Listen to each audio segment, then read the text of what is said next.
Professor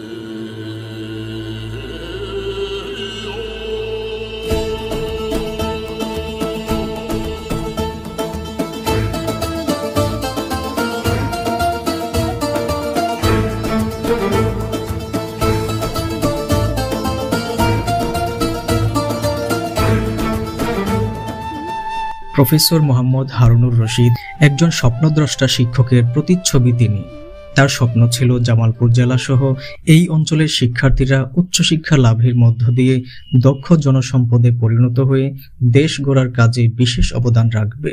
তার সেই স্বপ্ন বাস্তবায়নের সুযোগ তৈরি হয় এই অঞ্চলের শ্রেষ্ঠ বিদ্যাপীঠ সরকারি আশিক মাহমুদ কলেজের অধ্যক্ষ হওয়ার মধ্য দিয়ে। শিক্ষক হিসেবে তিনি ছিলেন যেমন প্রজ্ঞাবান, তেমনি প্রশাসক ও সংগঠক হিসেবেও ছিলেন অতুলনীয়। বাংলাদেশের উচ্চশিক্ষা বিস্তারের ক্ষেত্রে বিশেষ অবদানের জন্য সরকারি আশিক মাহমুদ কলেজের নাম বিশেষভাবে উল্লেখের দাবি রাখে। এই অঞ্চলের বৃহত্তম এবং ঐতিহ্যবাহী শিক্ষা প্রতিষ্ঠান এটি। উন্নয়নের অব্যাহত গতিতে কলেজ ক্যাম্পাসটি সবসময় কর্মচঞ্চল।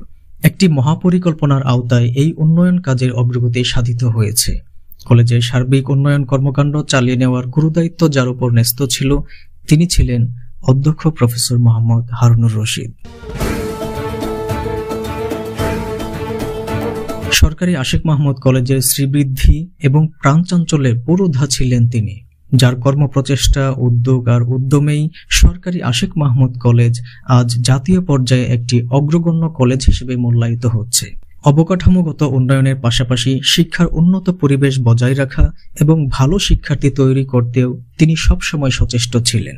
ভালো শিক্ষক নিয়ে আসার জন্য তার কৌশল ও প্রচেষ্টা এবং ভালো ফলাফল অর্জনকারীদের প্রতি তার মমত্ব ছিল কিংবদন্তি তুল্য।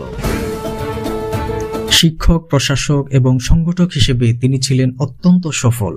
2024 সালে তার নেতৃত্বে সরকারি আশিক মাহমুদ কলেজ জামালপুর জেলার শ্রেষ্ঠ কলেজ হিসেবে নির্বাচিত হয় এবং তিনি নির্বাচিত হন এই অঞ্চলের শ্রেষ্ঠ অধ্যক্ষ হিসেবে।